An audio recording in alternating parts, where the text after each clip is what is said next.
6:47, time for the morning rush. We are learning more about why the recent case against a man who police say is well known for stealing vehicles was dismissed.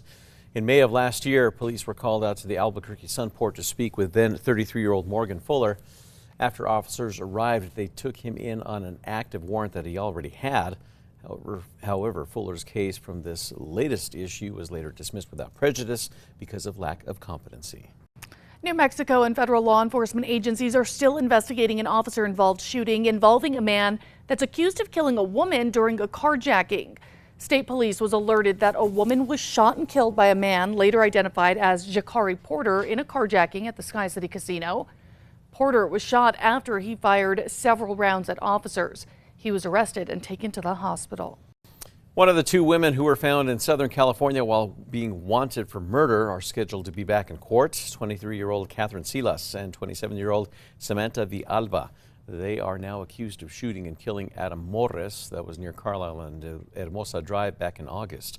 Today, Silas will face a judge who will decide if she will await her trial from behind bars. Liz.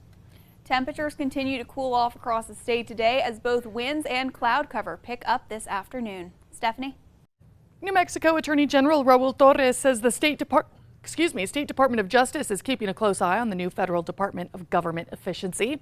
The NMDOJ has released a statement saying AG Torres is in daily communication with other attorneys general from across the nation as they work to stop DOJ from interfering with the Treasury Department's payment system.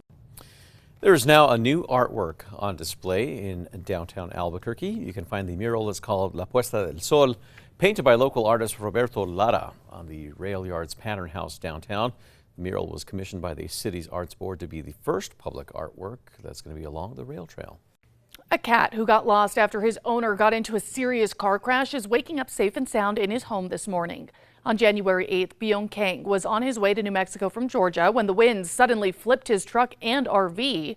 His cat, Lucky, was nowhere to be found after that crash, but last month a stranger found Lucky in his backyard and returned him to the family. Liz. An upper-level trough will be moving into New Mexico just a little bit later today, bringing chances for some snow and rain for northern and central New Mexico. David? Dozens of hot air balloons, they wowed spectators during the Friends and Lovers balloon rally in Rio Rancho. Yesterday, the Albuquerque Aerostat Ascension Association saw 60 hot air balloons launch across the city. That event was free for everyone who attended. As we eagerly await the return of the Rail Yards Market, they're using the upcoming holiday to bring people together. Yesterday, the Rail Yards Valentine Market featured flowers, chocolate, and other goodies for those looking for their gifts for their significant other. The weekly market is expected to make its return this May. After hosting some early Valentine's Day fun at the aquarium, the ABQ Biopark is now making plans for their next adults-only night.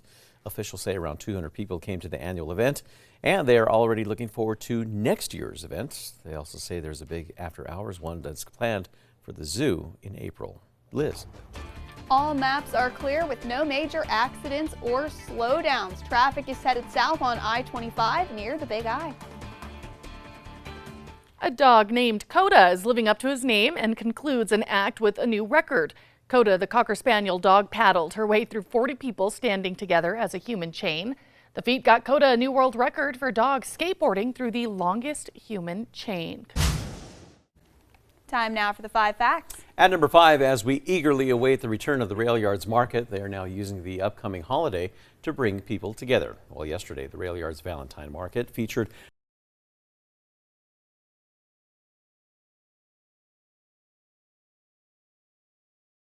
its return this May. At number 4, there is now new art on display in downtown Albuquerque. You can find the mural La Puesta del Sol, painted by local artist Roberto Lara on the Rail Yards Pattern House downtown. The mural was commissioned by the city's arts board to be the first public artwork along the rail trail. Lara's piece uses a street graffiti style influence to capture unique features of New Mexico and the Duke City, including the vibrant colors of our sunsets to the landscape of the Sandias. At number 3, we've got cooler temperatures across part of the state today thanks to a backdoor cold front that moved through over the weekend. Currently, New Mexico sits in the exit region of an upper level trough, leading way to more active weather. We can expect some breezy conditions today and tomorrow with some wintry precipitation starting up north tonight and some potential rainfall here in central New Mexico today all the way through Friday. And number 2, a cat who got lost after his owner got into a serious car crash is waking up safe and sound in his home this morning. On January 8th, Byung Kang was on his way to New Mexico from Georgia as his family prepared to move cross-country for his new job. Kang's two cats, Maverick and Lucky, were with him for all 1,400 miles before the wind suddenly flipped his truck and RV. When first responders showed up, they were able to get Kang and Maverick to safety, but Lucky was nowhere to be found. Kang made a social media post asking for the public's help. Almost a month later, he received a message from a stranger saying he found Lucky. They were then able to reunite them. And at number 1 this morning, we are learning more about why the recent case against a man who police say was well known for stealing vehicles was dismissed. In May of last year, the police were called out to the Albuquerque Sunport to speak with then 33-year-old Morgan Fuller. Now, according to the security guards, Fuller was looking into parked car windows at the airport's Avis car rental return lot before putting his bags into the trunk of a white Infiniti. Now, after officers arrived, they did take him in on an active warrant that he already had. The officers were later contacted by the rental car company over some missing keys for one of their cars. Now, officers did confirm that the car was stolen.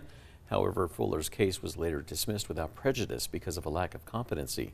Fuller was arrested again in June for stealing another car from the Avis rental car lot. That case was also dismissed.